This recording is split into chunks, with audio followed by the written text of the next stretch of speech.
The December wind sliced through my thin coat as I balanced a tray of champagne flutes, each one worth more than my weekly rent. The Celestine Club's marble floors gleamed under chandeliers that cost what I'd earn in a lifetime, and I was invisible, just another body in black serving people who never looked twice. My feet ached in borrowed heels. My fingers were numb. But I smiled because tips from events like this kept Nana's prescriptions current and my studio apartment almost warm. Then he walked in, and the room's temperature shifted. I didn't know his name yet, only that security straightened, that conversations paused mid-word, that the club manager himself appeared from nowhere to greet him. He wore charcoal wool that fit like a threat wrapped in elegance, his dark hair swept back, his jaw sharp enough to cut the careful neutrality I'd practiced for months. His eyes, slate gray, calculating, swept the room once, then locked on me for a heartbeat too long before moving on. I told myself I'd imagined it. I had 4 more hours on my shift, and men like him didn't see women like me. But when I passed his table 20 minutes later, he was watching me again. My phone vibrated in my apron pocket as I reached the service corridor. Nana. I hesitated. We weren't supposed to take calls, but her doctor's number flashed beneath hers, and my heart dropped into my stomach. I ducked behind a velvet curtain near the coat check and answered in the only language that mattered when she was scared. Nana cosa sia, stai bene. Her voice trembled through the line, rapid Italian spilling out about chest pain and the ambulance, and how she didn't want to bother me, but the hospital was asking questions she didn't understand. I switched between Italian and English with the nurse, my voice low and urgent, promising I'd be there in 30 minutes, promising everything would be fine even though my savings account had $43 and ambulances didn't run on promises. When I hung up, he was standing 3 feet away. Not the manager, him. The man whose presence had rewritten the room's power structure without a single word. Up close, he was worse, taller, sharper, wrapped in a scent like cedar and something darker I couldn't name. His expression gave nothing away, but his stillness felt like a loaded gun.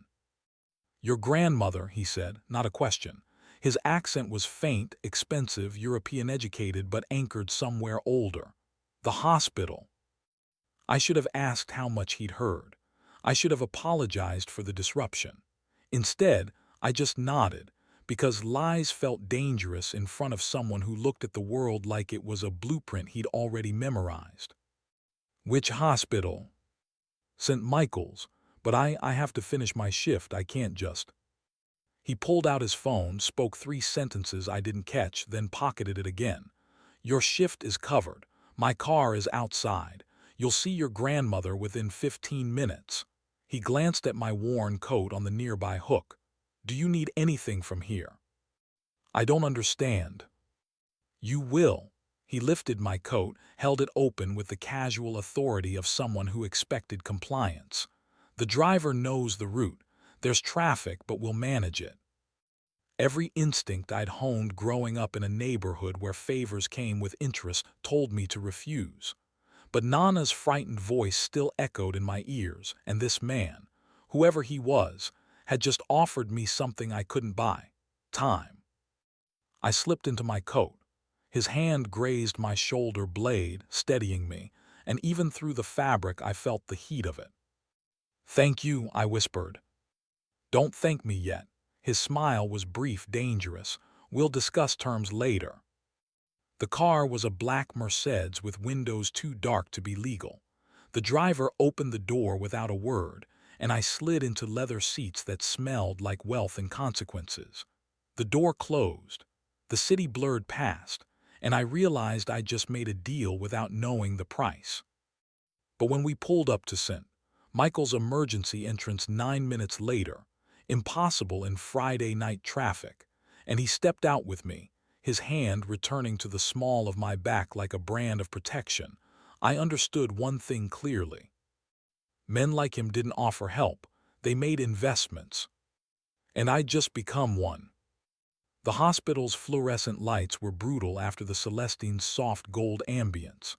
I rushed to the intake desk, but before I could speak, A woman in a tailored suit appeared beside me, dark hair, efficient smile, tablet in hand. Arya Morty, she knew my grandmother's name. I'm Alina, Mr. Constantine's assistant. The attending physician is Dr. Reyes, and your grandmother has been moved to a private observation room on the fourth floor. All admission paperwork has been handled. I stared at her. I didn't give anyone her information. Mr. Constantine's team is very thorough. Alina's smile didn't waver. The elevator is this way. I looked back toward the entrance, but he was gone. The black Merced's already pulling away from the curb like he'd never been there at all. Only Alina remained, a polished ghost in his wake, guiding me toward an elevator I couldn't have afforded to ride. Nana looked small in the hospital bed, her silver hair loose around her shoulders, an IV in her age-spotted hand. But she was alive, alert, and when she saw me, her eyes filled with the kind of relief that made my throat tight. "Stellina," she breathed, using the nickname she'd given me when I was 5. "Little star, you came so fast." "Always." I took her free hand, careful of the IV. "What did the doctor say?" "Angina, not a heart attack, grazie a Dio, but a warning." She squeezed my fingers. "They want to keep me overnight for tests. I told them I couldn't afford." "It's handled," I said, even though I had no idea how. Dr. Reyes appeared then, a kind-faced woman in her 50s who explained enzyme levels and stress tests and medication adjustments in careful English. Everything was already arranged: the tests, the room, the follow-up appointments. When I asked about billing, she glanced at her tablet and said simply, "It's been addressed." After she left, Nana studied me with the sharp awareness that had survived 83 years of loss and survival.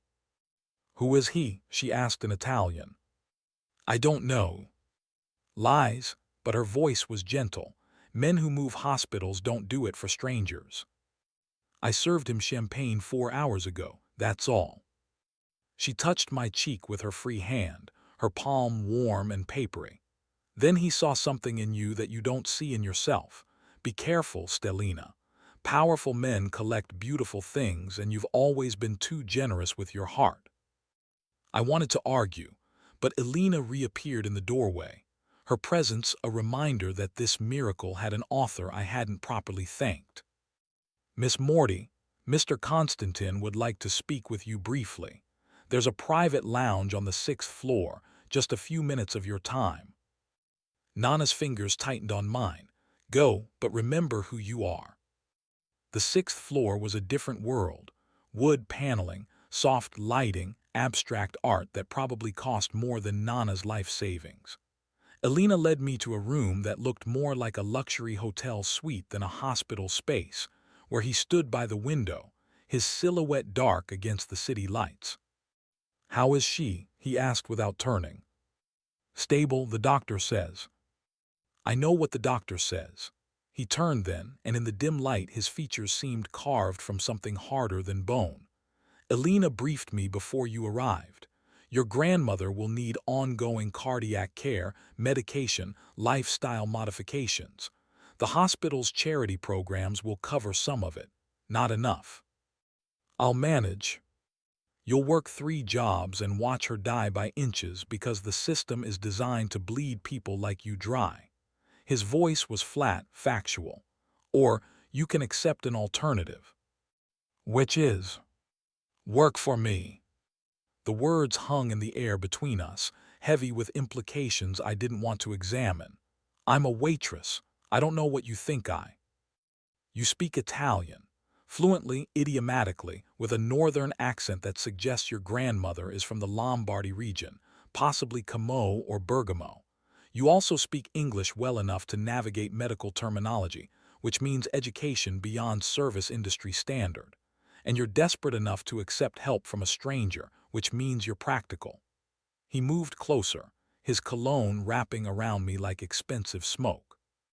"I need a translator for business meetings in Rome and Milan. 3 weeks, possibly 4. The pay is €20,000 plus expenses. Your grandmother's medical care will be handled separately as a signing bonus. 20,000 euros, 6 months of rent, a year of Nana's medications, tuition for the teaching certification I'd abandoned 2 years ago when her pension was cut. What kind of business? I asked carefully. Import-export, logistics, negotiations that require discretion and linguistic precision. His expression didn't change. Nothing illegal will happen in your presence. You'll translate conversations, documents, dinner meetings. You'll stay in accommodations I provide, travel with my security team, and maintain complete confidentiality about everything you see and hear. And if I say no, then I thank you for your time. Your grandmother receives excellent care for the next 48 hours as my gift, and you return to the Celestine Club next Friday wondering if you made the right choice. He pulled a card from his pocket, placed it on the side table between us. My name is Damien Constantin. You have until Monday morning to decide. I looked at the card. Heavy stock minimalist design, a phone number with a Swiss country code. Why me? I asked. You could hire any professional translator, someone with credentials, references, clearances. For the first time, something almost like amusement crossed his face. Professional translators ask too many questions. You ask the right ones. He moved past me toward the door, and again I felt that dangerous heat when his shoulder brushed mine. Elena will drive you home. Your grandmother will be discharged tomorrow afternoon with a full medication supply and follow-up appointments scheduled. Whether you accept my offer or not, that much is settled. Nothing's free, I said to his back. He paused at the doorway, glanced over his shoulder. No, but some debts are easier to carry than others. His gray eyes held mine. I'll see you Monday, Arya, or I won't. Then he was gone, and I was alone with a business card that felt like a trap and a lifeline braided together. Elena drove me home in a different car, a sleek Audi that smelled like new leather and other people's choices. She didn't speak except to confirm my address, which I'd never given her, which meant Damien Constantin's team knew more about me than I knew about him. My studio apartment felt even smaller after the hospital's private lounge. One room, a bathroom the size of a closet, a window that looked onto a brick wall. I made tea I didn't drink and stared at the business card until the words blurred. 20,000 euros. Nana's health secured. 3 weeks in Italy, translating for a man whose wealth moved hospitals and whose eyes promised complications I couldn't afford. I thought about my teaching degree, half finished and gathering dust in a file somewhere. I thought about my mother, who died when I was 12, who'd left me only Nana and a stubborn belief that education mattered more than survival. I thought about the Celestine Club and how many champagne trays I'd have to carry to earn what Damien was offering for 3 weeks of words. When my phone buzzed at 2 in the morning, I nearly dropped it. Unknown number. A message in Italian. Your grandmother is sleeping peacefully. Dr. Reyes will see her again at 8 a.m. The address for Monday is attached. Bring a valid passport. I stared at the screen, at the casual way he'd checked on Nana like she was already his responsibility, at the assumption woven through every syllable that I would say yes. The attached address was in the financial district, a building I'd passed 100 times without noticing because buildings like that existed in a different stratosphere. I looked it up, Constantin International Holdings, 34th floor. I should have been angry at his presumption. Instead, I felt the trap closing around me with the soft inevitability of a door I'd walked through the moment I'd answered my phone in Italian behind that velvet curtain. I typed back, I need to see Nana settled first. Afternoon appointment. His reply came instantly, 2 p.m. Elena will meet you in the lobby. Bring the passport. I set the phone down, but sleep didn't come. I watched the city lights paint shadows on my ceiling and wondered what kind of man paid for a stranger's grandmother's health care as a signing bonus. What kind of business required that much discretion? What kind of translation work came with security teams and Swiss bank accounts? But mostly, I wondered what Nana had meant when she'd said powerful men collect beautiful things. Because I wasn't beautiful, not in any way that mattered in Damien Constantine's world. I was useful, and in the economics of desperation I'd been living in for 2 years, useful was better than invisible. Even if useful meant stepping into a world where favors weren't gifts, where protection came with possession, where the warmth of his hand on my back might be the most dangerous thing I'd ever felt. I fell asleep finally, clutching a business card that smelled faintly of cedar, and dreamed of doors opening onto rooms I couldn't see into yet. Monday would come, and I would walk through. Sunday passed in a blur of discharge paperwork and pharmacy runs. Dr. Reyes met with us again, patient and thorough, explaining Nana's new medication regimen with the kind of time and attention that free clinic doctors never had. Someone had arranged for a visiting nurse to check on her twice weekly. Someone had upgraded her prescriptions to name-brand versions that worked better and cost 3 times as much. That someone had a name, a Swiss phone number, and an appointment with me in 14 hours. I helped Nana into my apartment. She'd insisted on coming home rather than staying at her own place, said she wanted to be sure I was sleeping, and made her soup while she sat at my tiny table and studied me with those knowing eyes. "You're going to work for him," she said in Italian, "not a question. It's good money, 3 weeks, maybe 4. Translation work." "Yes." "Nothing is ever just translation work, Stellina." She stirred her soup without eating. "When I was young, during the war, my father worked for men who called themselves logistics coordinators. They moved things across borders, arranged meetings, paid well for silence. He told my mother it was just business, just translation, just introductions." She looked up at me. "They found him in Lake Como 3 months later." The room went cold. "Nana, I'm not saying this to frighten you. I'm saying it so you understand what kind of man offers a gift like this." Her hand trembled slightly around her spoon. "But I'm also saying that I'm old and I'm sick and I've been a burden to you for too long. If you want to take this chance, if you think it might lead somewhere better than champagne trays and broken shoes, then you take it. Just promise me you'll keep your eyes open."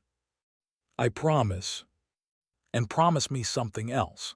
She reached across the table, gripped my hand with surprising strength. "If he asks you to choose between your safety and his business, you choose yourself. Always. No man is worth your life, not even one who pays for miracles." I nodded, throat tight, and we ate soup in silence while the city darkened around us. That night I packed a single suitcase, professional clothes I'd thrifted over the years, hopping for job interviews that never came, my laptop, my mother's rosary even though I hadn't prayed in a decade.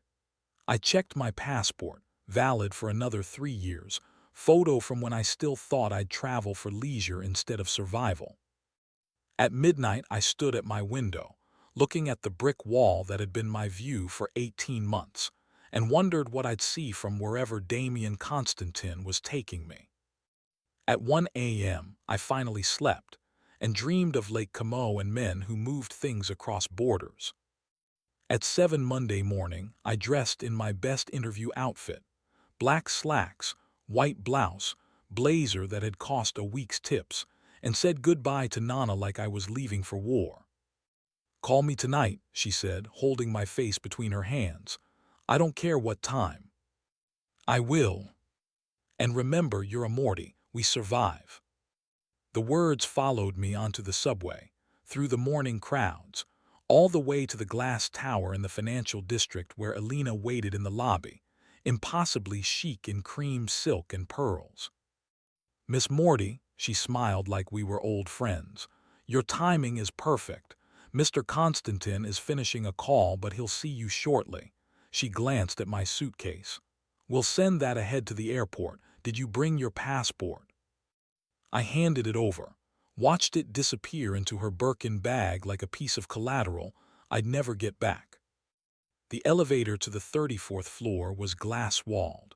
offering a view of the city spreading out below like a map of all the places I'd never been able to afford. Elena made small talk about the weather, about Rome in December, about how I'd find the accommodations very comfortable. I nodded at appropriate moments and tried to breathe normally.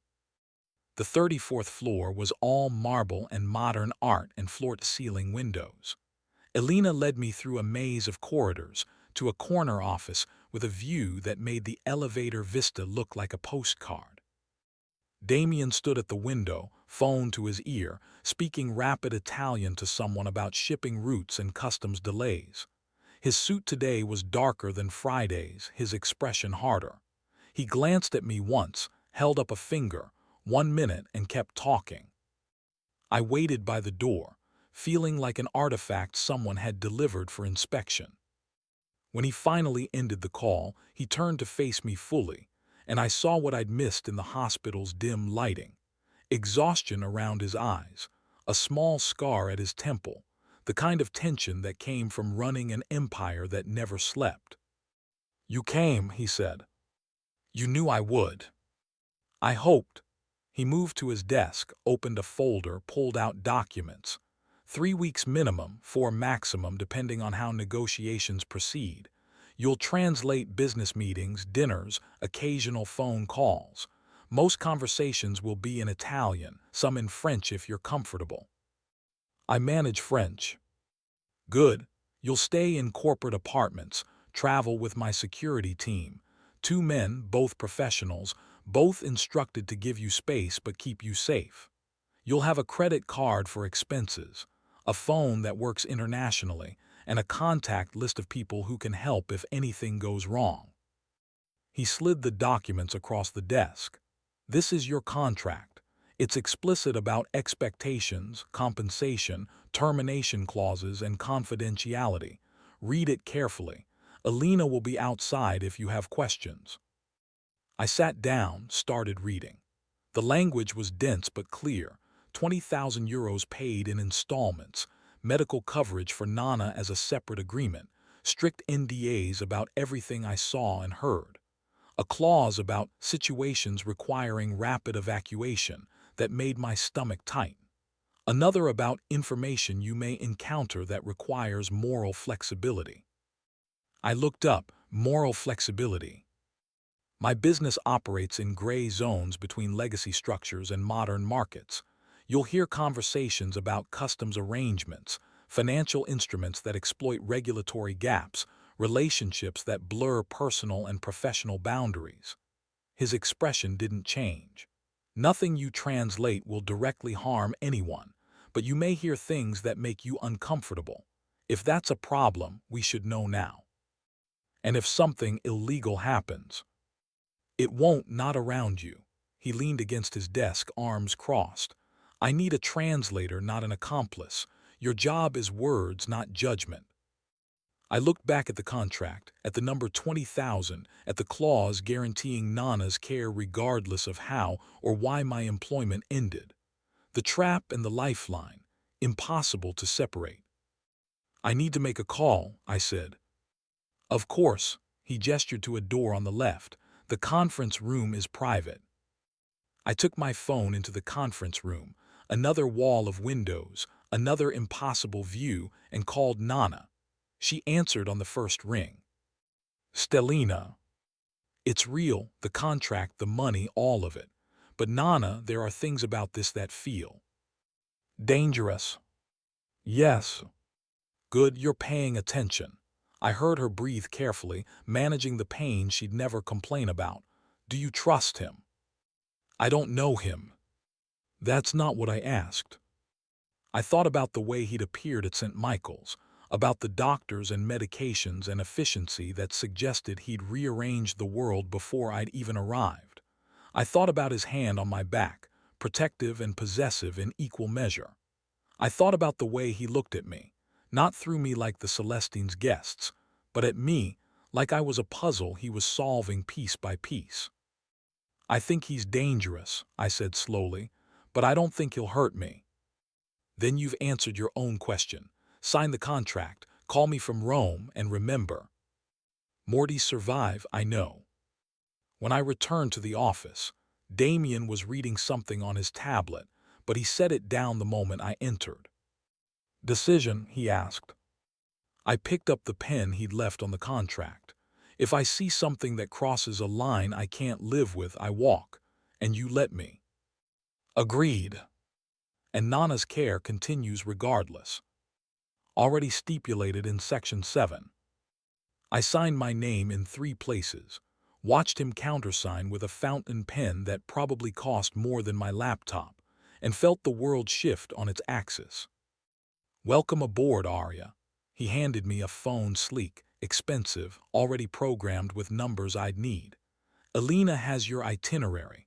We leave in 3 hours. The jet departs from a private terminal, so security is simpler. Dress comfortably for the flight. Alina has already arranged appropriate business attire for Rome." "You bought me clothes." "I had Alina purchase a professional wardrobe based on your measurements from Friday." He said it like it was normal, like he hadn't just admitted to cataloging my body within hours of meeting me. "You'll need to look a certain way in the meetings we're attending. This isn't about changing you, it's about presentation." I should have been offended. Instead, I felt the trap tighten another inch, felt the space between useful and collected shrinking with every practical arrangement. "Thank you," I managed. His smile was brief, sharp. "Don't thank me yet, you haven't seen the wardrobe." The private terminal was a revelation.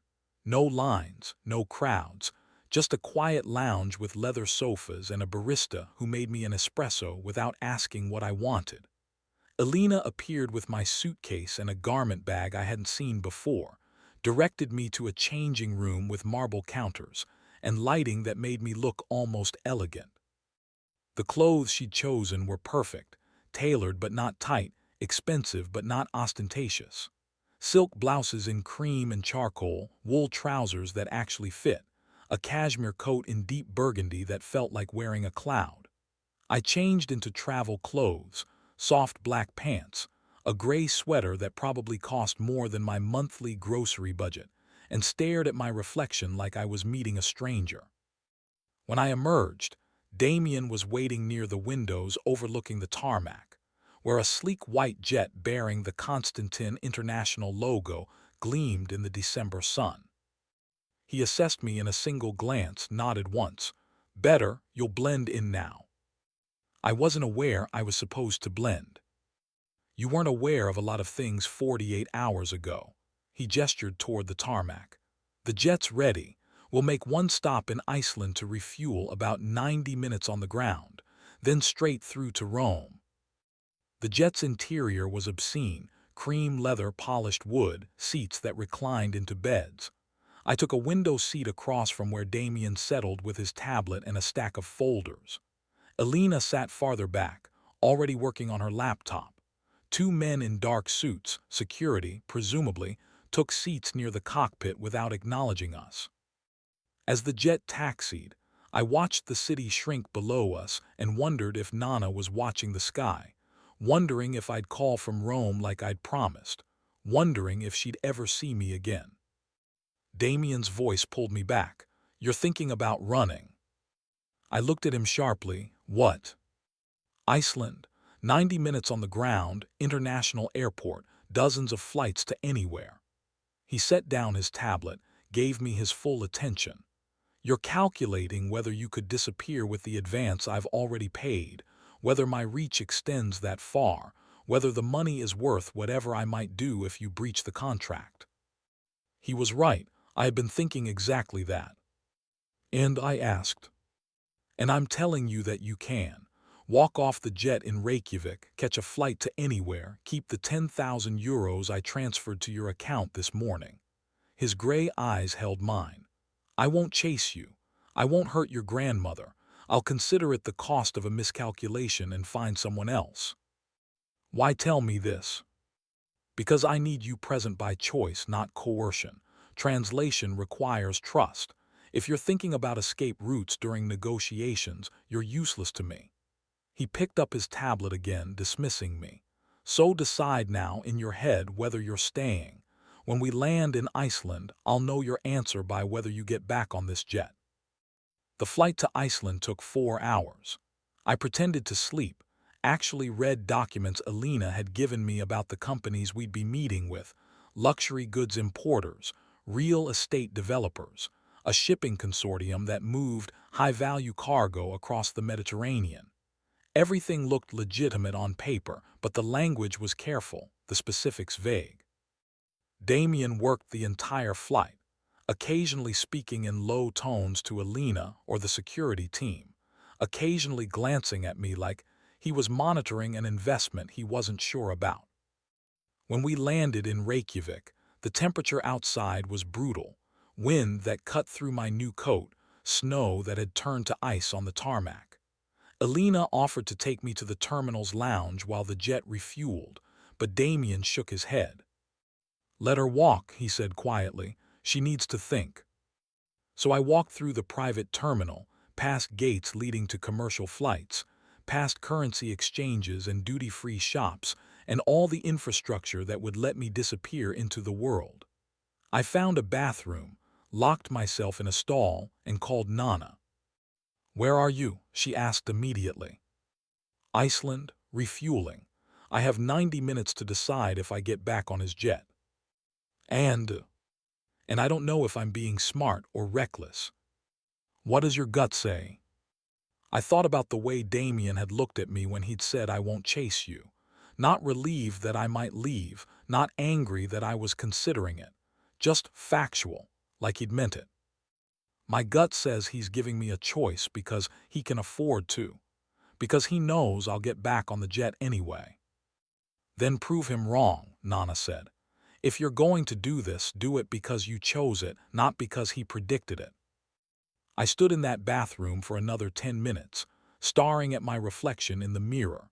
The expensive sweater, the professional haircut Alina's stylist had given me that morning, the face that still looked like mine but dressed in someone else's life. Then I walked back to the jet, climbed the stairs and took my seat. Damien was reading a document, red pen in hand, making notes in the margins. He didn't look up when I sat down, didn't acknowledge my return. But when Alina brought us both espresso 15 minutes later, his cup came with a single line written on the napkin beneath it. "Good choice." I didn't know if he meant it was good that I'd stayed, or good that I'd made a choice at all. But as the jet took off into the winter darkness, heading toward Rome and whatever waited there, I realized the distinction didn't matter anymore. I'd chosen the storm. Now I had to learn how to navigate it. We landed in Rome just before midnight local time. The airport was different from the terminal I'd imagined, smaller, quieter, the kind of place where private jets arrived without customs drama or curious eyes. One of the security team members, Marco, he'd introduced himself as, though I suspected that wasn't his real name, handled our paperwork with the efficiency of someone who'd done this 100 times. A car waited on the tarmac. Not the Mercedes from Friday, but something lower, faster, Italian. Marco drove while Damien sat beside me in the back, still working on his tablet, the glow illuminating his features in the darkness. "Where are we going?" I asked quietly. "Parioli. Residential neighborhood, quiet, secure. You'll have your own apartment in a building I own, 2 bedrooms, kitchen, office space. Alina's apartment is 1 floor down if you need anything." "And you?" "I'm across the hall." He said it casually, but I felt the weight of it, the proximity, the surveillance wrapped in convenience. "The building has excellent security. You'll have a key card that tracks entry and exit, not to restrict you, but to ensure we know if there's a problem." The city blurred past, ancient streets and modern traffic, monuments lit against the winter sky, the Tiber River gleaming like spilled ink.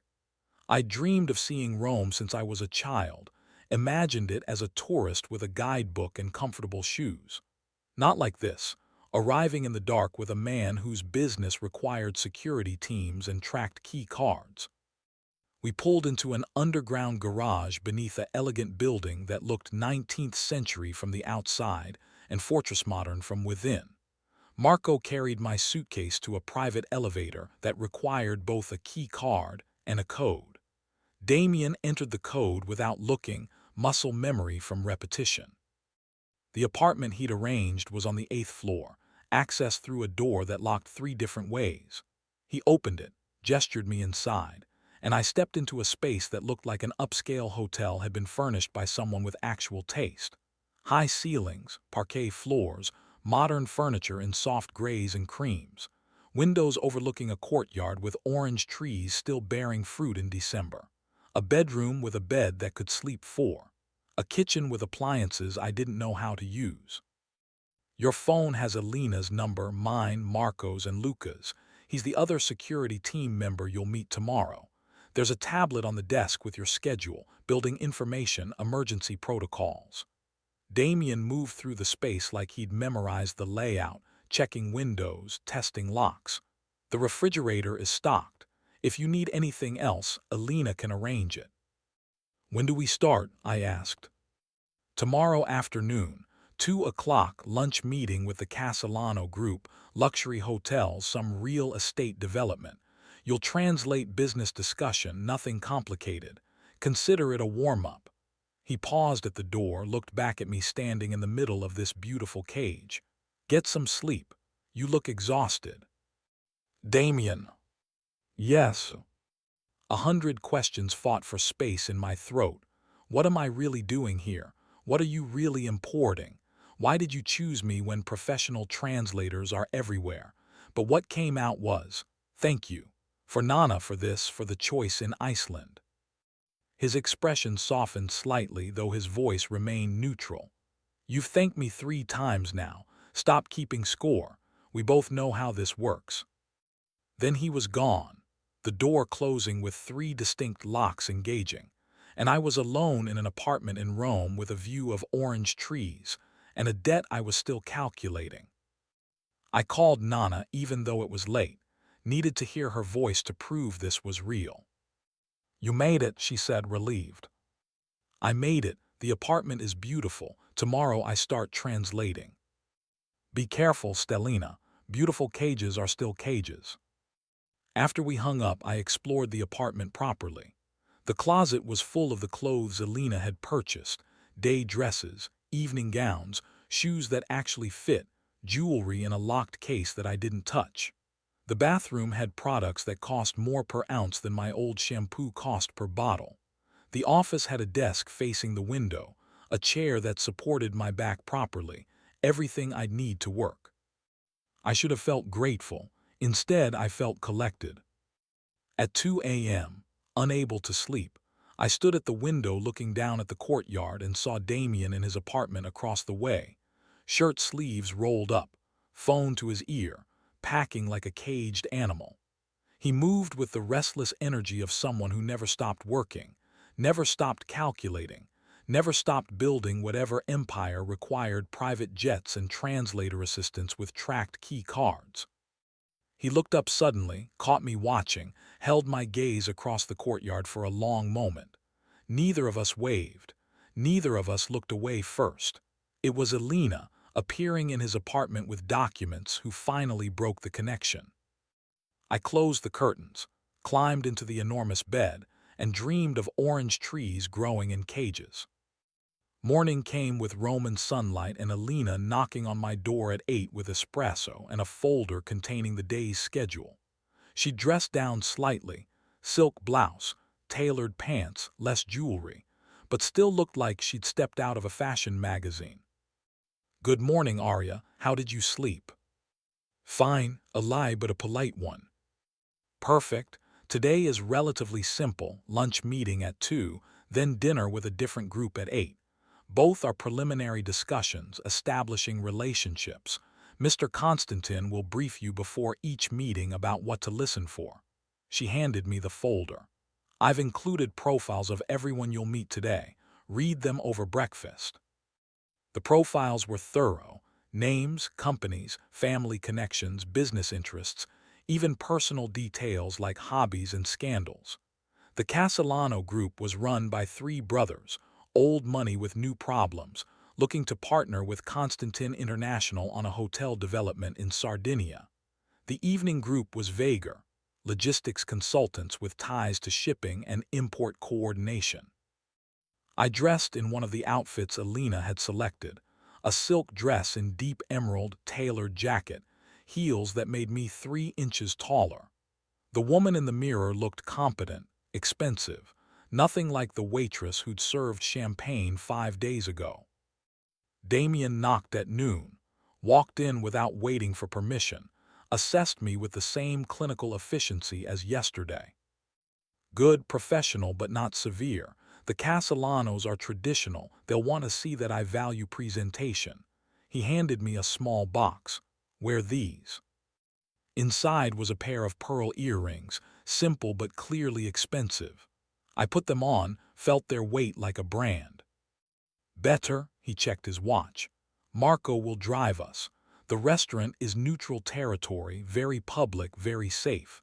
You'll sit beside me, translate when I indicate, otherwise observe. If anyone asks, you're my language specialist, nothing more. And if they guess there's more. His smile was sharp. Let them guess. Speculation works in our favor. The restaurant was tucked into a side street in Trastevere, the kind of place that didn't advertise because it didn't need to.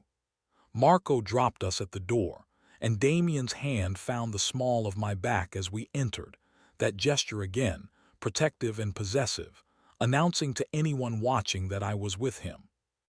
The Castellano brothers were already seated, 3 men in their 50s, similar features, different temperaments. The eldest, Giorgio, rose to greet us with the practiced charm of old money. The middle brother, Alessio, assessed me like merchandise. The youngest, Tommaso, barely looked up from his phone. Constantin, punctual as always. Giorgio shook Damien's hand, then turned to me. And this must be your lovely assistant. Language specialist, Damien corrected smoothly. Aria Morty, she'll ensure nothing is lost in translation.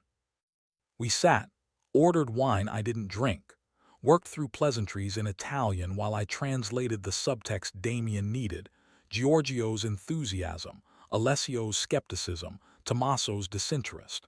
The hotel project was ambitious, maybe too ambitious, requiring capital the brothers didn't have and connections Damien did. But halfway through the antipasti, the conversation shifted.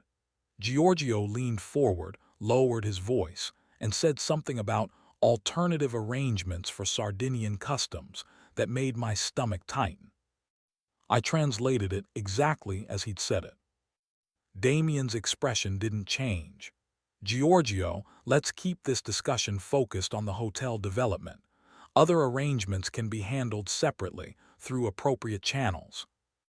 Giorgio laughed, waved his hand dismissively. Of course. Just wanted to ensure we're on the same page about operational flexibility. I kept my face neutral, kept translating, kept pretending I didn't understand what operational flexibility meant when applied to customs arrangements. The lunch lasted 3 hours. By the time we left, Damien had agreed to nothing concrete but established interest, and the Castellanos looked like men who'd found a solution to problems they hadn't specified. In the car, Damien was quiet until Marco pulled into traffic. Then he turned to me. Impressions. Giorgio wants your money. Alessio wants your connections. Tommaso wants to sell his share and disappear. And the customs comment. I met his eyes. You didn't pursue it. Because discussing it in front of you would violate our agreement. Whatever the Castellanos want to move through Sardinian customs, they'll discuss it with me privately, and you'll never translate those conversations. He said it matter-of-factly, acknowledging the line he'd drawn. Your job is legitimate business negotiation. The rest happens in rooms you're not in. But it happens. Yes. We drove in silence back to Parioli. I spent the afternoon reviewing files for the evening meeting, trying not to think about what happened in rooms I wasn't in, trying to remember that I'd signed a contract that acknowledged gray zones between legacy and modern markets. At 6, Alina came by with a different dress. Black, elegant pearls exchanged for diamonds I hoped weren't real. At 7:30, Damien knocked again, this time in a dark suit that made him look like a prince and a predator in equal measure. "Ready?" he asked. "Do I have a choice?" "You always have a choice, Arya. You're just learning which choices cost more than others." The evening meeting was at a private club near Villa Borghese, the kind of place where membership was hereditary and secrets were currency. Our hosts were the logistics consultants, two men in their 40s who smiled too much and watched too carefully. They wanted Constantine International's shipping routes, its customs relationships, its ability to move sensitive cargo without excessive scrutiny. I translated their requests. I translated Damien's careful deflections. I watched him refuse nothing directly while promising nothing specifically, a master class in negotiation that revealed expertise and concealed intent. By the time we left at midnight, I was exhausted from the weight of all the words I'd translated and all the meanings I'd understood beneath them. Back at the apartment, I changed into comfortable clothes and stood at the window again, looking down at the orange trees that bore fruit in December, impossible and beautiful. My phone buzzed. A text from Damien: "You did well today, rest tomorrow. We have Milan on Wednesday." I typed back, "What am I really translating for you?" His reply took 3 minutes, exactly what I told you: business negotiations. The fact that some of my business partners have questionable practices doesn't make you complicit. It makes you observant. And if I'm too observant, then you'll understand why I chose you. I stared at that message for a long time, trying to decode whether it was reassurance or warning, whether I was succeeding at this job or failing some test I didn't know I was taking. But when I finally slept, I dreamed of pearl earrings that felt like chains, and orange trees growing in soil I couldn't see. Tuesday passed in enforced rest. Alina's orders, she said, though I suspected Damien's. I explored the neighborhood, found a cafe that served pastries worth the price, walked along the Tiber and felt like a tourist who'd accidentally wandered into someone else's vacation. Marco followed me at a distance, professional and unobtrusive, but his presence was a reminder that I wasn't free to simply disappear into Rome's narrow streets. I called Nana twice. She sounded stronger, said the visiting nurse had come, that the medications were working, that she wasn't in pain. "How is Rome?" she asked. "Complicated," I said. "Good. Simple would mean you weren't paying attention." That evening, Damien knocked on my door with takeout from a restaurant I couldn't have afforded, fresh pasta, wine that probably cost more per glass than my old monthly wine budget. He didn't ask to come in, just handed me the bag and a folder. "Milan briefing, read it tonight, we leave at 9 tomorrow morning." He turned to go, then paused. "You were quiet today, thinking." "Always." "About leaving." "About staying." Something shifted in his expression, not quite approval but close. "Better answer." Wednesday morning, I wore a charcoal suit Alina had selected, pearls again, hair swept into a professional knot that made me look older than 27. Damien met me in the courtyard at 9, assessed me with that clinical gaze, nodded once. "Perfect. You look like someone who belongs in the rooms we're entering." The drive to Milan took 4 hours, Marco navigating the autostrada with the aggressive confidence of someone who'd driven it 1,000 times. Damien worked on his laptop the entire drive, occasionally asking me to translate emails or documents, testing my vocabulary against technical terminology about shipping manifests and warehouse logistics. Milan felt different from Rome, sleeker, colder, more focused on money than history. Our hotel was minimalist luxury, all glass and steel and views of the Duomo. Alina met us in the lobby with updated schedules and a warning. "The meeting tonight is important. These people are not the Castellanos. They're serious, connected, and they're evaluating whether Constantine International is a worthwhile partnership or a liability." Damien didn't seem concerned. Arya will handle it. The meeting was at a private dining room in a Michelin-starred restaurant I'd only read about. Our hosts were two women, Giuliana Rossi, who ran a shipping empire her father had built, and her deputy, Francesca, who looked barely 30 but spoke with the authority of someone twice that age. They were magnificent, sharp, funny, completely in control. They asked about my background, tested my Italian with regional slang from different parts of the country, approved of my earrings. "Constantine, you've trained this one well," Giuliana said with a smile that didn't reach her eyes. "I don't train people," Damien replied smoothly. "I find those who already know their value." The conversation moved to business, shipping routes through the Adriatic, customs relationships in Croatia and Albania, the delicate balance between speed and discretion that their clients required. Giuliana was blunt about the nature of some cargo, high-value goods that prefer not to announce themselves through traditional channels. I translated, kept my voice neutral, watched Damien consider the proposal with the same careful interest he'd shown the Castellanos. But then Francesca leaned forward, addressed me directly in English. "Miss Morty, you understand what we're discussing, yes? I understand that you move goods through routes that optimize for privacy over transparency. And that doesn't trouble you." I translate words. "What your clients ship isn't my concern." Giuliana laughed, said something to Damien in Italian that I pretended not to catch. "She's smarter than she's pretending. Keep her close." The dinner lasted until midnight. By the end, Damien and Giuliana had outlined a preliminary arrangement, shared routes, shared intelligence about regulatory changes, a fee structure that made my translation services look like charity work. In the car back to the hotel, Damien was on his phone immediately, speaking in rapid Russian to someone about timelines and contracts. When he finally hung up, he looked at me with something almost like satisfaction. "You were brilliant tonight. Giuliana doesn't compliment people. The fact that she approved of you means this partnership will move forward." "Is that what you need, her approval?"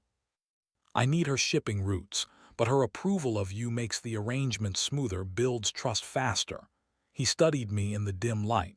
"You're good at this, Arya, better than I expected." "Because I can lie politely. Because you understand that translation isn't just words, it's context, subtext, power dynamics. You read the room tonight faster than most people I've worked with for years." I should have been pleased. Instead, I felt the trap tighten another notch, felt myself becoming more useful and therefore more collected with every successful meeting. "What happens in Milan tomorrow?" I asked, changing the subject. "Lunch with real estate developers, legitimate work, shopping centers and apartment blocks. Then we're done here, back to Rome Friday. You'll have the weekend off." He checked his phone again. "Alina's arranged your hotel room. It's next to mine, easier for early briefings." Of course it was. My room was elegant and impersonal, everything expensive and nothing mine. I changed into comfortable clothes, stood at the window overlooking Milan's glittering skyline, and called Nana. "How's the translation work?" she asked. "Educational." "That bad?" "That complicated." I watched lights blur below, people living ordinary lives I'd temporarily left behind. I keep translating conversations about things I'm supposed to pretend not to understand. "But you understand." "Yes." "Then you're exactly where he needs you to be." Her voice was gentle but firm. "Just remember, Stelina, understanding and accepting aren't the same thing. You can see everything clearly and still choose to walk away. The money will come from somewhere else if you need it to. Don't stay because you think I need you to. Stay because you've decided the price is worth paying." After we hung up, I tried to sleep but kept replaying the evening. Giuliana's knowing smile, Francesca's test, Damien's satisfaction when I'd passed. I thought about shipping routes that optimized for privacy, about high-value goods that preferred not to announce themselves, about the space between legitimate business and something else that I was supposed to occupy without asking questions. At 2 a.m., I heard voices in the hallway, Damien's and someone else's, speaking Russian. The conversation was brief, tense, ending with footsteps walking away. Then silence. I lay in the dark and wondered what happened in conversations I wasn't translating, in languages I didn't speak, in rooms I was deliberately kept out of. And I wondered if the distance between those rooms and mine was protection, or just another kind of cage.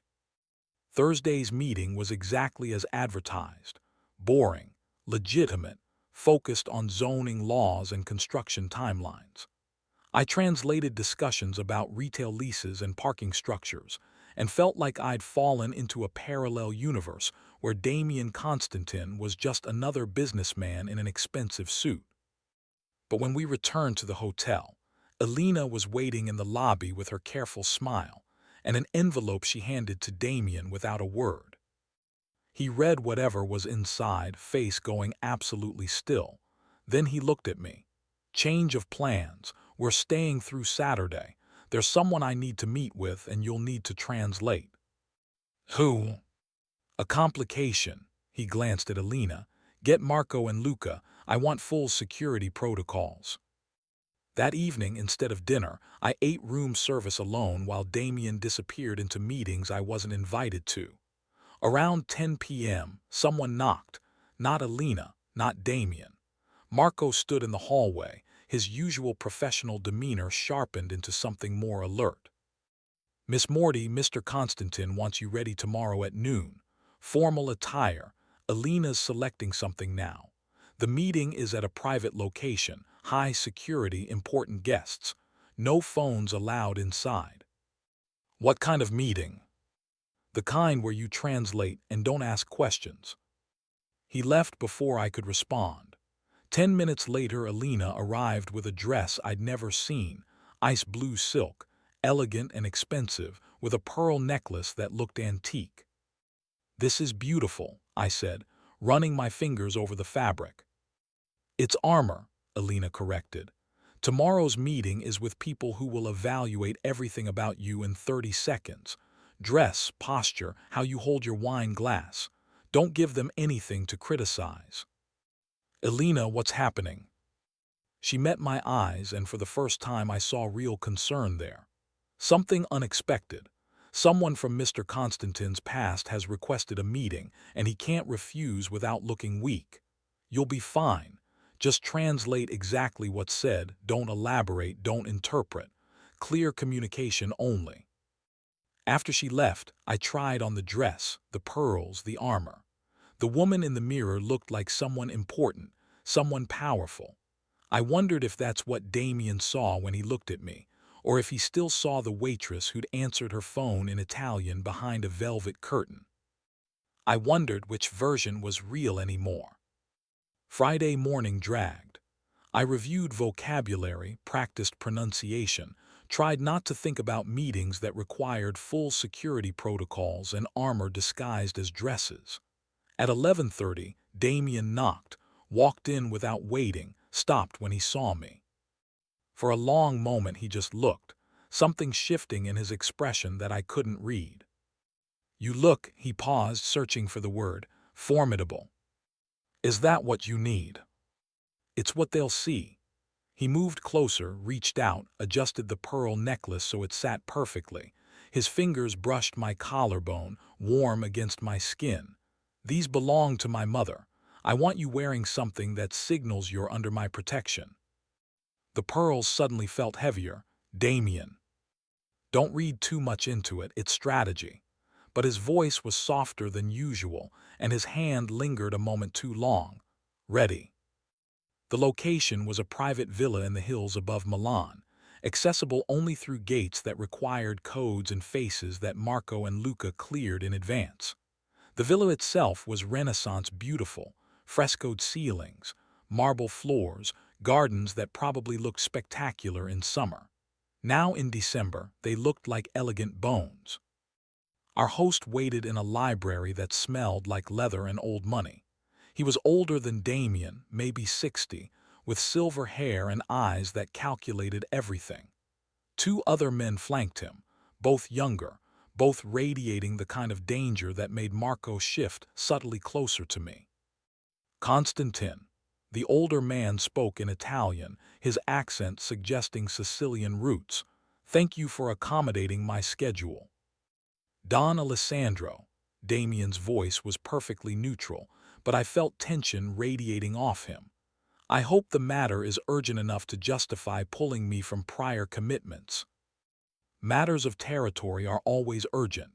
Don Alessandro's gaze slid to me, assessed me in a single sweeping glance. Your translator. Language specialist, Aria Morty, she ensures clarity. Morty, Don Alessandro's eyes narrowed. From Como. I felt Damien stiffen beside me, but I kept my voice steady. My grandmother's family, yes. I knew some Mortys from Como, decent people.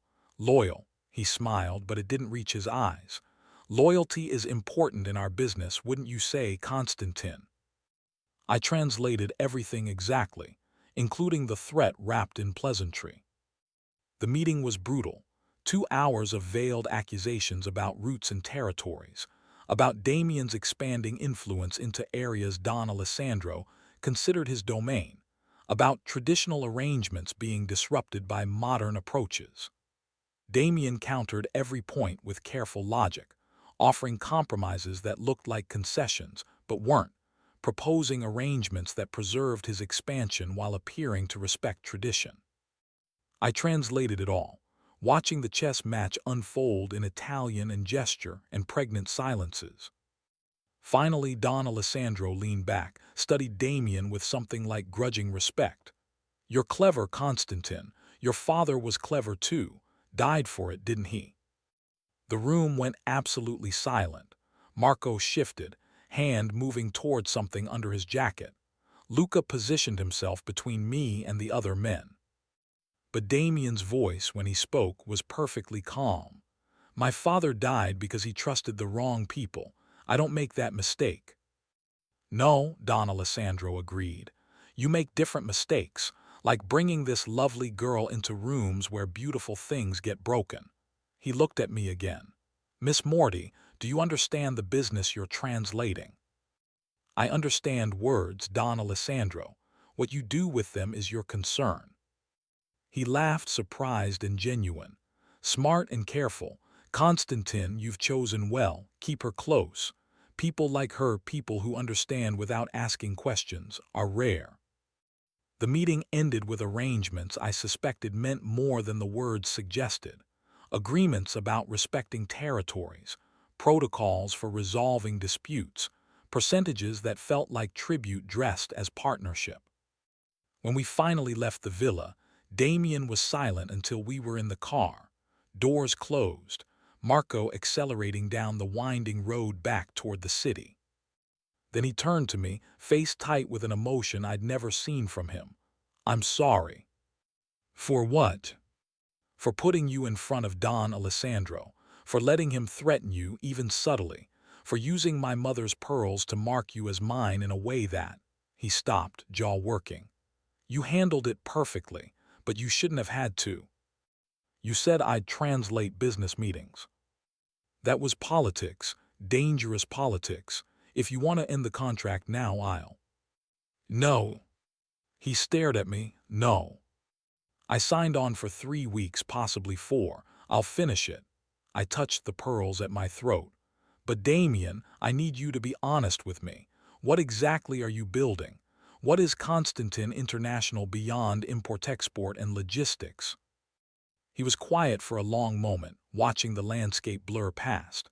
When he finally spoke, his voice was careful. My father built an empire moving things people needed but couldn't acquire through legal channels. Weapons initially during the Balkans conflicts. Then art, antiquities, luxury goods that wealthy buyers wanted without paperwork. He died when I was 19, killed by a rival who thought he could take over those routes. And you? I inherited the infrastructure but not the appetite for pure criminality. I've spent 10 years transitioning the business toward legitimacy, keeping the shipping routes, the customs relationships, the logistics expertise, but moving legal goods for legal clients. Mostly. He met my eyes. The gray zones you keep seeing, that's what's left of my father's empire. The meetings with people like Don Alessandro. That's me managing relationships I inherited, but can't fully abandon without triggering wars I can't afford. So I'm translating your transition from crime lord to legitimate businessman. You're translating my survival, which requires me to keep one foot in each world until I have enough leverage to fully leave the old one behind. His hand found mine on the seat between us, squeezed once. I know that's not what you signed up for, but it's the truth. I looked at our hands, his larger, scarred across the knuckles from some old violence, warm and steady. His touch felt like everything else about him, dangerous and protective in equal measure, a trap I was choosing to stay in because walking away felt like abandoning something I hadn't known I was looking for. Your mother's pearls, I said quietly. Why give them to me for that meeting? Because Don Alessandro respects two things, power and tradition. The pearls signaled both that you're under my protection and that I value you enough to adorn you with family legacy. He released my hand, looked away. It was strategic. Was it? He didn't answer.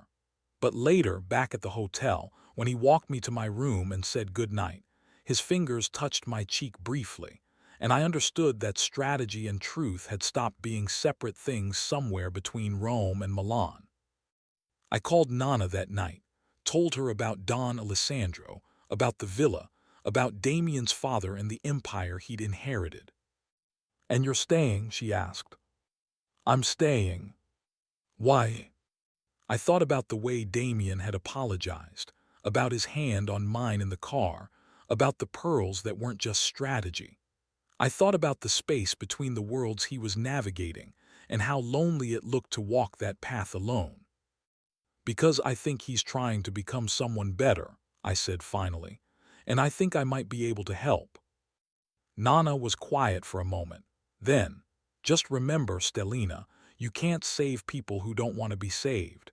You can only stand beside them while they save themselves." "I know." "Do you? Because it sounds like you're starting to care about him. And caring about men like that, men who live in gray zones and inherited violence, that's dangerous in a different way than anything you've translated." She was right. I knew she was right. But when I fell asleep that night, still wearing the pearls Damien's mother had worn, I dreamed of rooms I was finally being allowed to enter, and I couldn't make myself want to turn back. Saturday morning, Damien knocked at 7 with espresso and a request I hadn't expected. "Come with me. There's something I want to show you." We drove north from Milan, Marco at the wheel again, the landscape shifting from urban to rural to mountainous.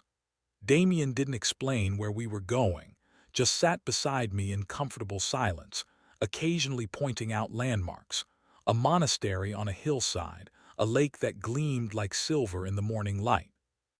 After 2 hours, we pulled up to a sprawling property that looked like it had been a manufacturing facility once. Large stone buildings arranged around a central courtyard, mountains rising behind it like protective walls. "What is this?" I asked. "My father's first warehouse, the place he stored weapons and art and everything else he moved across borders." Damien opened his door, waited for me to follow. "I bought it back 3 years ago, started converting it. Come see." Inside, the space had been gutted and rebuilt. High ceilings, natural light flooding through new windows, clean lines and modern amenities. Workers moved through the space installing equipment, building what looked like offices and training rooms. "It's going to be a logistics training center," Damien explained, leading me through the transformation. "Legitimate jobs for people who grew up in the old system, who have skills but no legal opportunities. Warehouse management, customs brokerage, shipping coordination. I'm working with European trade organizations to certify the program." I stared at him. "You're creating jobs." I'm creating an exit for myself, for the people who work for me, for anyone who wants to leave the gray zones but doesn't know how. He stopped in what would eventually be a large classroom. This is what I'm building, Arya. This is where the money from those uncomfortable meetings goes. Not into my pocket, I have enough. Into transition. Into something my father never imagined. Why show me this? Because you asked what I'm building. Because you've been translating my survival for 2 weeks without seeing what I'm surviving toward. He moved closer, and in the empty room his presence felt overwhelming. And because I wanted you to see that the man asking you to trust him is trying to deserve it. My throat felt tight. Damien. You don't have to say anything, I just needed you to know. He checked his watch. We should head back. You have the weekend off, actual time off. Alina won't schedule anything. Marco and Luca will give you space. Do whatever you want. What will you do? Work, what I always do. He smiled slightly. Though I might actually sleep more than 4 hours if you're not analyzing everything I do. On the drive back, I thought about the Warehouse Stern Training Center, about Damien's father's weapons giving way to his son's legitimate certifications, about the careful rebuilding of an empire into something less destructive. I thought about the pearls at my throat, about his mother who'd worn them in a world I was only beginning to understand, about the space between protection and possession that Damien occupied with such careful intention. And I thought about Nana's warning, that caring about men who live in gray zones was dangerous in ways translation couldn't protect me from. But danger, I was learning, had textures. The danger of Don Alessandro was sharp and immediate, a threat that felt like violence barely contained. The danger of Damien Constantin was slower, subtler, not the risk of getting hurt, but the risk of choosing to stay in rooms I was learning to navigate, of becoming someone who belonged in worlds I'd only ever observed from the outside. That afternoon, alone in my Rome apartment while Damien worked across the courtyard, I made a decision. I opened my laptop, started researching Constantin International properly, not just the documents Alina had provided, but news articles, business filings, the digital footprints of a man building something between legacy and legitimacy. What I found was complicated. Reports of his father's death, murdered in Belgrade, suspected organized crime ties, investigation closed without charges. Reports of Damien taking over at 19, ruthless and brilliant, consolidating power while rivals underestimated his youth. And then, over the past decade, a gradual shift, partnerships with legitimate companies, investments in legal infrastructure, donations to education programs in Eastern Europe. He wasn't lying about transition. He was living it piece by careful piece. That evening, I called Nana and told her what I'd learned. So he's trying to go legitimate, she said thoughtfully. That's good, better than staying in his father's world. But he's still connected to people like Don Alessandro. He can't fully leave yet. Then he needs time, and probably help from people he can trust. She paused. People like you. I don't know what I am to him, Nana. Translator, assistant, investment. It changes depending on who's asking. What do you want to be? The question sat between us like an admission I wasn't ready to make. Because what I wanted, what I was starting to want, was dangerous in exactly the way she'd warned me about. I wanted to be someone who stood beside Damien Constantin while he saved himself, who understood the gray zones he was navigating, who wore his mother's pearls not as strategy but as choice. I want to finish the contract, I said finally, and then I want to decide. Smart girl, but Stelina, while you're deciding, remember that men like him, men trying to become better, they need people who see them clearly. Not just the empire and the danger, but the person underneath trying to build something different. After we hung up, I stood at my window and looked across the courtyard. Damien was at his desk, working late as always, his profile sharp against the lamp light. As if he felt my gaze, he looked up, saw me watching, held my eyes across the distance. Neither of us looked away. And in that moment, I understood that whatever I was to him, whatever he was to me, was already more complicated than any contract could contain. Sunday I spent like a tourist, walked through Villa Borghese, ate gelato even though it was December, lit a candle in a church for my mother, and prayed to a God I wasn't sure I believed in anymore. Marco followed at his usual discreet distance, but for a few hours I pretended I was just a woman exploring Rome, not a translator navigating gray zones between crime and legitimacy. Monday morning brought a return to routine, Alina with schedules, Damien with briefings, meetings that blurred together in professional Italian and careful subtext. We fell into a rhythm over the next week. Mornings translating conference calls, afternoons in meetings with various partners, evenings when Damien would sometimes knock on my door with dinner and questions about how I'd interpreted certain conversations. Those evening conversations became something I looked forward to, not just the food, which was always excellent, but the way Damien would ask what I'd really heard beneath the words, how I'd read the room, what I thought about the people we'd met. He listened like my observations mattered, like I was more than just a voice converting Italian to English and back again. "You're good at this," he said one night, after I'd explained how I'd caught a crucial detail about a partner's financial troubles from the way he'd avoided discussing his family. "Reading people, I mean. You see things I miss." "You don't miss much." "I miss emotional context sometimes. I'm too focused on logistics, on the deals, on what I need to accomplish." He refilled my wine glass, his own barely touched. "You see the human element, it's useful. More than useful, it's essential for what I'm trying to build." The training center. That and other projects. I'm trying to create structures that outlast me, that aren't dependent on relationships with people like Don Alessandro. But business at that level is still personal, still built on trust and respect and understanding what drives people.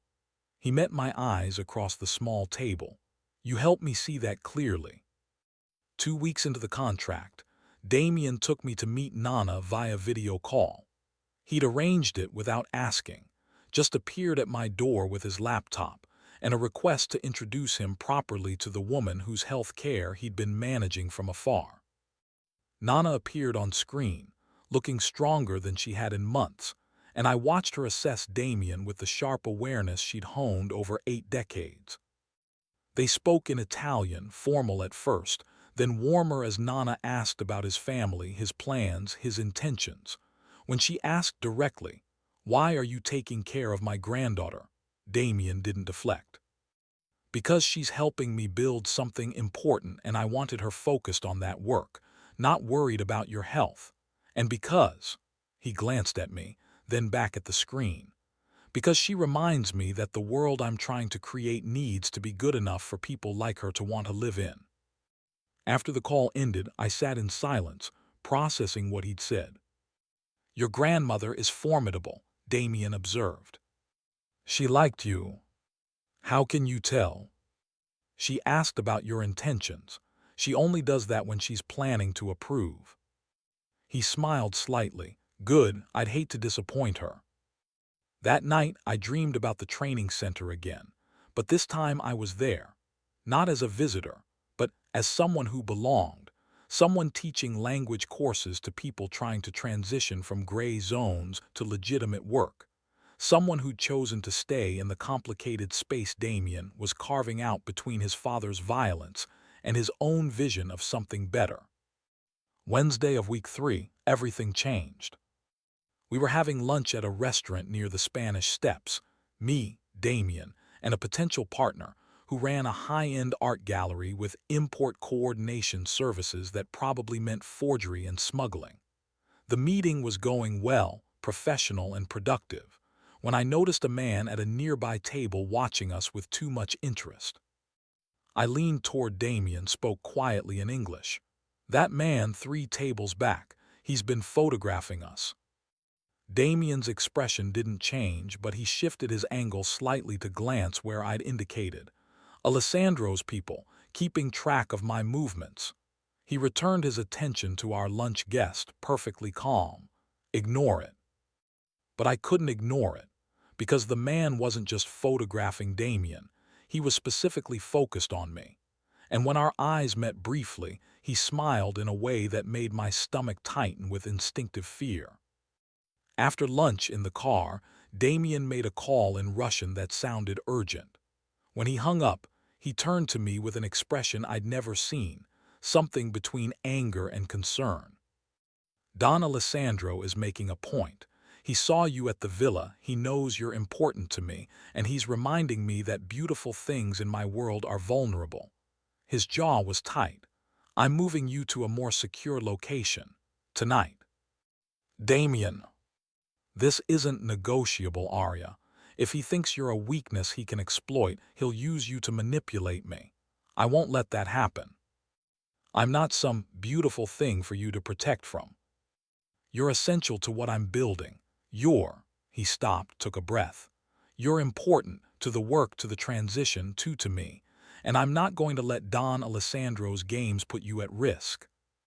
The new apartment was in a different building entirely. Smaller, higher floor, windows that didn't open fully, security that felt oppressive rather than protective. Elena helped me pack quickly, efficiently, like this was something she'd done before. How often does this happen? I asked her while Damien coordinated with Marco and Luca. Not often, but when someone like Don Alessandro decides to test boundaries, we take precautions. She folded my clothes with practiced care. Mr. Constantin doesn't react like this unless he's genuinely concerned. That man at the restaurant, he was sending a message. That night in the new apartment that felt more like a safe house than a home, I stood at the window and looked at Rome spreading out below, beautiful and ancient and full of secrets I was only beginning to understand. My phone rang. Damien. Are you settled? He asked. As settled as someone can be after being relocated, because a mafia boss decided to use her as a pawn. I'm sorry, this is my fault, bringing you into my world, marking you as mine with those pearls, letting Don Alessandro see how important you've become. His voice was rough. If you want to end the contract now, I'll understand. I'll make sure you're safe, that the money is honored, that Nana's care continues. But I can't promise this won't escalate, and I won't blame you for choosing to leave. I should have been angry. I should have demanded he send me home immediately. Should have recognized this as the breaking point where useful became dangerous in ways translation couldn't protect me from. Instead, I heard myself say, I'm not leaving, not yet, not until the contract is complete. Why? Because I'd seen the training center. Because I'd watched him choose compromise over violence with Don Alessandro. Because every evening conversation had shown me a man trying to become someone worthy of the empire he was rebuilding. Because somewhere between Rome and Milan, between translations and pearls and careful protection, I'd stopped being just a translator and started being someone who wanted to see how his story ended. Because Mortys finish what they start, I said finally. His exhale sounded like relief. Then we finish it together. But Arya, if anything happens, if Don Alessandro or anyone else approaches you, you call me immediately. Promise me. I promise. After we hung up, I lay in the unfamiliar bed and thought about the space between protection and possession, between being essential and being owned, between choosing to stay and having no choice at all. And I wondered if I'd already crossed the line without noticing, if the trap had closed so gradually that I'd mistaken it for safety, if the warmth I felt when Damien looked at me was the first stage of something I should have run from weeks ago. But when sleep finally came, I dreamed not of danger but of orange trees bearing impossible fruit, and of hands that held me carefully enough to keep me safe, but loosely enough to let me choose. The next 2 days were tense, meetings conducted with extra security, routes varied to prevent patterns, Marco and Luca flanking me whenever I left the apartment. Damien was different too, more focused, less warm, his attention divided between the business he was trying to conduct and the threat he was trying to manage. Thursday afternoon, Nana called. not our scheduled time, and her voice was strained. "Stelina, someone came to my apartment." My heart stopped. "What?" "A man, expensive suit, polite, said he was checking on me because he'd heard I'd been unwell. He knew about the hospital, about the specialist, about you working in Rome." Her breath was shaky. "He said to tell you that it's lovely how much Mr. Constantine cares about family. That family is the most important thing to protect." I was already moving, grabbing my phone, pulling up Damien's number. "Nana, lock your doors. Don't open them for anyone. I'm calling." "I'm fine, Stelina. The visiting nurse was here. She called building security. The man left without incident. But you need to tell Constantine that Don Alessandro is sending messages through me now." I called Damien immediately. He answered on the first ring, listened without interrupting, then spoke in a voice so cold it raised the hair on my arms. "I'm handling it. Stay in the apartment. Elena's coming up with Luca. You're going to be with them until I sort this out. Don't argue." "Damien, what are you going to?" "What I should have done when he first implied you were vulnerable. I'm going to make it very clear that some lines don't get crossed." He hung up before I could respond. Elena arrived 10 minutes later with Luca, both of them projecting calm professionalism even though I could see tension in how they moved. "Pack enough for a few days," Elena said. "We're taking you somewhere safer while Mr. Constantine manages the situation." "Where's Damien?" "Meeting with Don Alessandro, negotiating boundaries." "Alone?" "Marco's with him and others. He'll be fine, he's done this before." But Elena's expression suggested she was less certain than her words. They drove me north, out of Rome, into the mountains I'd glimpsed on that first trip to Milan. The landscape grew wilder, more isolated, until we pulled up to a villa that looked like it had been built as a fortress and remodeled as a luxury retreat. "This is one of Mr. Constantine's private properties," Elena explained. "Very secure, very remote. You'll be comfortable here until the situation resolves." The villa was beautiful, stone walls and wooden beams, fireplaces in every room, views of mountains that seemed to touch the sky. But it was also a cage, however elegant, and I felt the trap close another inch. That evening, alone except for Luca stationed somewhere outside, I tried calling Damien. He didn't answer. I tried 3 more times over the next hour. Nothing. At midnight, my phone finally rang. "It's handled," Damien said without preamble. His voice was tight, exhausted. "Don Alessandro has agreed to leave you and your grandmother alone. The price was acceptable." "What price?" "Territory I was expanding into, a percentage of certain routes, acknowledgement of his seniority in matters where our interests overlap."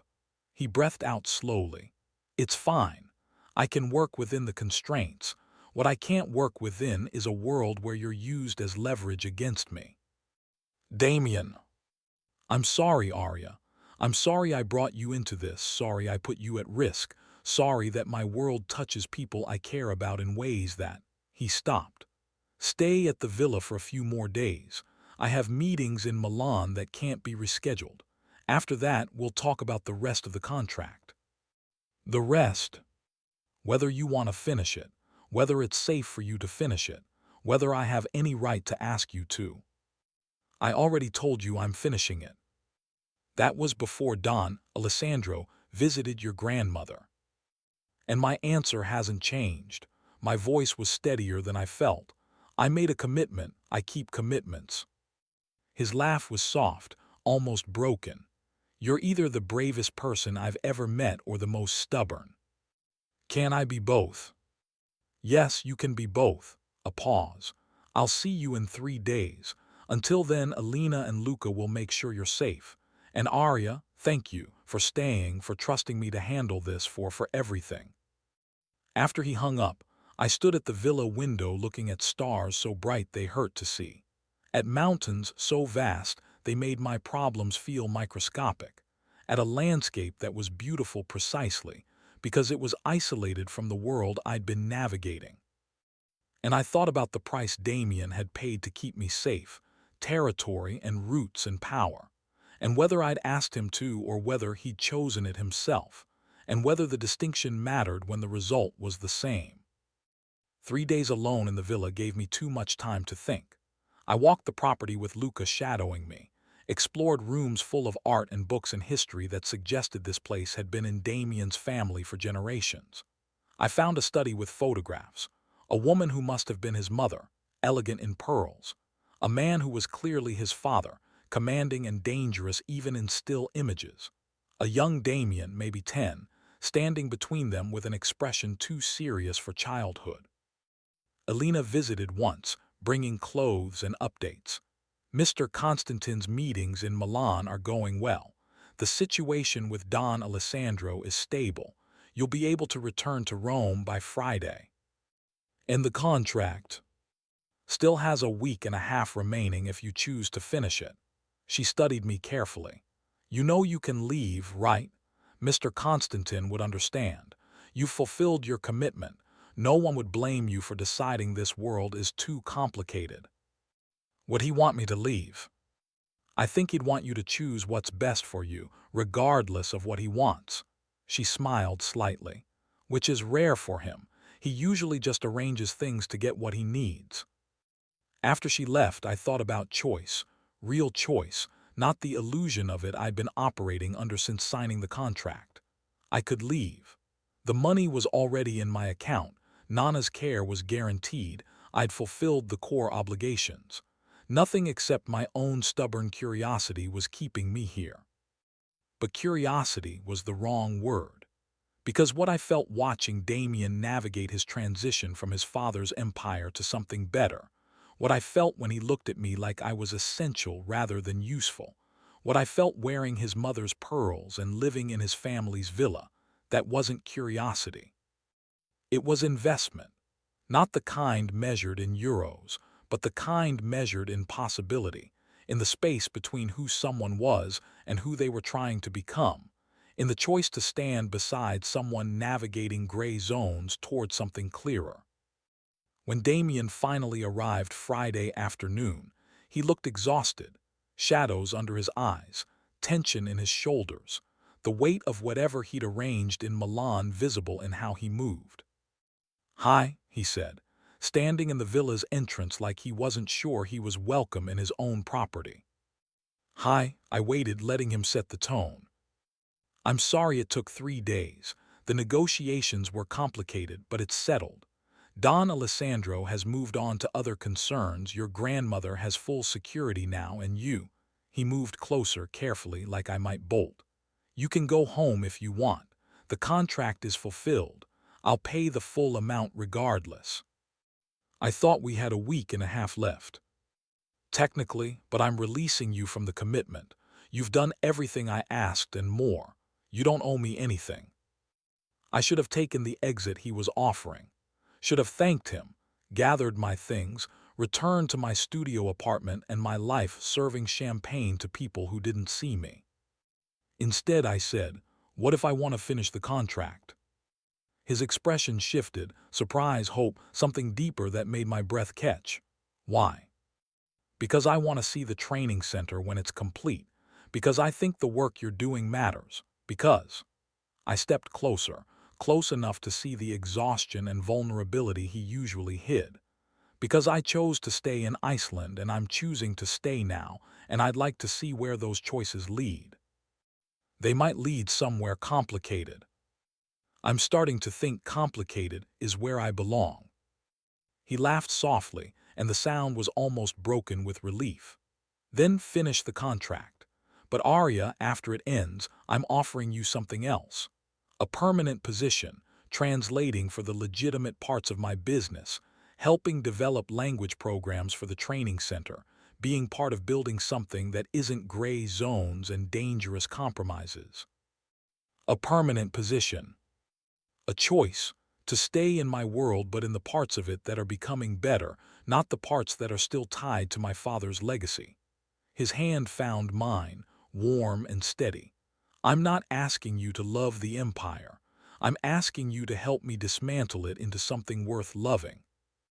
And there, in his family's villa with mountains rising behind us, and 3 days of fear and isolation fatting into possibility, I understood what I'd been translating all along. Not just words, not just business deals, but transformation, the careful, dangerous, essential work of becoming someone different than the person you inherited. Ask me again when the contract ends, I said, when I've seen all of it, understood all of it, and can make a real choice. Fair enough. His thumb brushed my knuckles. In the meantime, let's finish what we started. I have meetings in Rome next week, then one final trip to Milan. After that, we're done. And then I decide. And then you decide. But when he looked at me, really looked, like I was the answer to a question he'd been asking for years, I already knew what my decision would be. I just needed to make sure I was choosing for the right reasons. Not because of pearls or safety or the way his touch made me feel protected, but because I believed in what he was building, because I wanted to be part of transformation rather than just witness to it, because somewhere between Rome and Milan, I'd stopped translating his world and started wanting to live in it. The last week and a half passed quickly. We returned to Rome, to my original apartment with its view of orange trees, to a routine that felt different now, more partnership than employment, more collaboration than contract. Damien involved me in decisions about the training center, asked my opinion on language curriculum, introduced me to people who were investing in his transition toward legitimacy. And every evening, he'd knock on my door with dinner and conversation, and we'd talk about everything except what happened when the contract ended. Until the final night. We were sitting at my small table, wine glasses empty, Rome spreading out below us in a map of lights and history and futures waiting to be written. Tomorrow the contract ends, Damien said quietly, which means I need to ask you properly, without pressure, with complete freedom to refuse. He met my eyes. Will you stay, not as a translator on temporary contract, but as someone permanent in this work, in this transition, in my life? In what capacity? Whatever capacity you choose. Employee, partner, collaborator. He paused. Friend, more than friend if you want, but only if you want, Arya, only if you've chosen it freely. I thought about everything I'd translated, the gray zones and careful negotiations, the violence avoided and compromises reached, the slow dismantling of an empire into something better. I thought about Nana's warnings and Alina's knowing smiles and Marco's protective distance. I thought about pearls that had belonged to his mother, about orange trees bearing fruit in December, about the space between useful and essential and loved. I want to see the training center succeed, I said carefully. I want to help develop programs that give people exits from the world you're leaving behind. I want to be part of building something that outlasts its architect. But I need you to understand that I'm choosing the work, not just the man. I'm staying because I believe in transformation, because I think what you're building matters, because I want to be someone who helps create possibilities rather than just someone who translates them. I understand. Do you? Because I need to know that if I stay, if I become permanent in your world, it's because you value what I contribute, not just because I'm someone you want to protect or possess or. He kissed me. It wasn't strategic. It wasn't planned. It was just his hand cupping my face and his mouth finding mine with a desperation that tasted like relief and hope, and all the words we'd been careful not to say for 3.5 weeks. When he pulled back, his voice was rough. I value everything about you. Your intelligence, your observations, your stubbornness, your refusal to be collected or owned or anything except exactly who you are. I want you to stay because the world I'm building needs people like you, people who see clearly, who choose deliberately, who understand that transformation is hard work requiring witnesses and partners and truth-tellers. And because somewhere between Rome and Milan, between contracts and complications, I fell in love with you. Not with the translator, not with the useful asset, not with the beautiful thing I wanted to protect. With you, Arya Morty, stubborn, brilliant, brave enough to stay when anyone sensible would have run. I kissed him back, my answer given in touch and breath, and the way my hands found his hair, his shoulders, the solid reality of someone who'd become essential without me noticing exactly when. When we finally broke apart, both breathless, he rested his forehead against mine. So, will you stay? I'll stay, for the work, for the training center, for the transformation. I smiled against his mouth. And maybe a little bit for you. A little bit. Let's see how the legitimate business suits you. I might have just been attracted to the danger. He laughed, surprised and genuine, and kissed me again like he'd been waiting 3.5 weeks to do exactly this. And maybe he had. Maybe we both had, circling each other carefully, translating everything except the truth that mattered most, until the contract ended and real choice finally began. 3 months later, Nana died peacefully in her sleep, the visiting nurse discovering her in the morning with a smile on her face like she'd seen something beautiful at the end. Damien held me while I cried, made arrangements I couldn't think through, stood beside me at the funeral mass where I said goodbye to the woman who'd raised me and warned me, and loved me enough to tell me the truth even when it was hard. She approved of you, I told him afterward, standing at her grave with his hand warm in mine. At the end, she said you were trying to become someone worthy of the empire you inherited, and that was rare enough to be worth the complications. She was wise.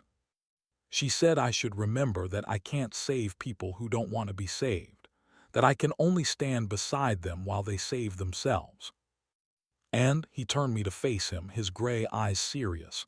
Is that what you're doing, standing beside me? Yes, but Damien, she was right. You're saving yourself. I'm just here to witness it, to help where I can, to translate the work into something real. You're not just witnessing, you're essential to it. His hands framed my face gently. The training center opens next month.